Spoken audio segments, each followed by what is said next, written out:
देखिए, डिलिमिटेशन को हमने पहले से रिजेक्ट किया हुआ है।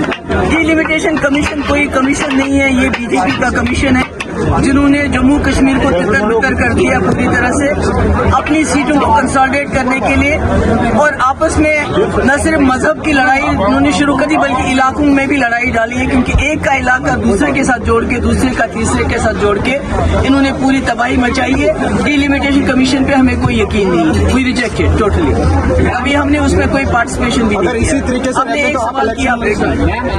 आपने यहाँ पे बात की कि आने वाले दिनों में पीएजेडी को मजबूत किया जाए, तो क्या हम ये जान सकते हैं कि जम्मू कश्मीर में पीएजेडी मिलकर इलेक्शन लड़ेगी या फिर एक बार फिर से तफरीक का निशाना? नहीं, उसके बारे में भी हमारा डिसीजन नहीं हुआ है।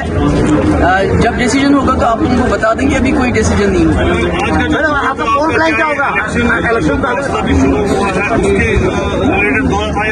नहीं, आपको पता है मैं पहले भी आती रही हूँ। इलेक्शन से मेरा कोई इसमें कोई नहीं है। इलेक्शन जब अनाउंस होंगे तब देखेंगे, पर आज मैं लोगों के पास आना चाहती हूँ। ये लोग बड़े परेशान हैं, बड़ी मुसीबत में, खासकर जवान लोग जो हैं, जो यूथ है, वो बहुत ही ज्यादा मायूसी का शिकार हो गए हैं। तो उनके पास आके उनको बता के कि भाई हम हैं, आपको मायूस होने की जरूरत नहीं, इसीलिए हम यहाँ आए हैं।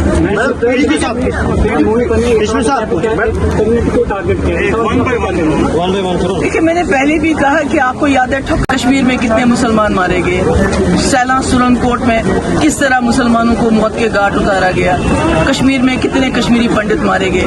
तो ये तो कोई एक कम्युनिटी हिट नहीं हुई, बल्कि सारे लोगों को मारा गया। पर अगर एक फिल्म बनती है, फिल्म के साथ हमें कोई गिला नहीं, और जिस तरह बीजेपी के लोग इसको प्रमोट कर रहे हैं उससे हमें गिला है कि हम समझते हैं अगर बीजेपी ने इतनी मेहनत कश्मीरी पंडितों को बसाने के लिए, उनकी मदद के लिए की होती तो ज्यादा बेहतर होती। मैडम, जब भी असेंबली इलेक्शन होती है आपके क्या स्ट्रॉन्ग पॉइंट होंगे, क्या फोर्स लाइन? नहीं, वो तो हम बैठेंगे आपस में देखेंगे क्या पॉइंट बनाते हैं। डिलिमिटेशन के आप अगेंस्ट क्यों है? बिल्कुल क्यों है? क्या चाहते हैं? ये तो डिलिमिटेशन कमीशन है नहीं, ये तो बीजेपी का कमीशन है, इसको और क्या बताऊंगा। मैम, बीजेपी ने पिछले दिनों यहाँ प्रोग्राम किया, उन्होंने सीधा निशाना आप पर साधा। ये और क्या करेंगे, और क्या करेंगे? सारा पैसा जो है वो एक दो खानदानों ने खाया। 5 अगस्त के बाद सब कुछ साफ। देखो, मुफ्ती साहब पहले 3 साल चीफ मिनिस्टर थे, उसके बाद 10 महीना, मैं 2 साल, टोटल हमने 6 साल इस मुल्क इस स्टेट का चीफ मिनिस्टर बने। तो हम क्या कर सकते हैं? मुफ्ती साहब को भी सब लोग जानते हैं, मुझे भी जानते हैं कि हमने क्या खाया है। मगर अच्छा है, बीजेपी वालों को पता है हम उनको टक्कर दे रहे हैं, हम उनके सामने खड़े हो रहे हैं, उनको बता रहे हैं आपने गलत किया है 370 हटा के, और उसको आपको सूद के समेत हम वापस लेंगे, और इंशाल्लाह जरूर लेंगे। इसलिए डरते हैं हमसे, और क्या से बात करनी होगी। भाजपा का कहना है कि हमें कश्मीर के नौजवानों से और उनके वहाँ के लोगों से बात करनी होगी। वो भी शुरू करें ना। कम से कम अगर जम्मू कश्मीर के नौजवानों से बात करनी है तो वो कैसे, वो बंदूक के जरिए करेंगे बात? क्या जिस तरह रोज रोज जो है मौतें हो रही हैं, जिस तरह रोज नौजवानों को जेलों में डाला जाता है, उनको तिहाड़ जेल और पता नहीं कौन कौन से, वो डायलॉग करने का तरीका है क्या?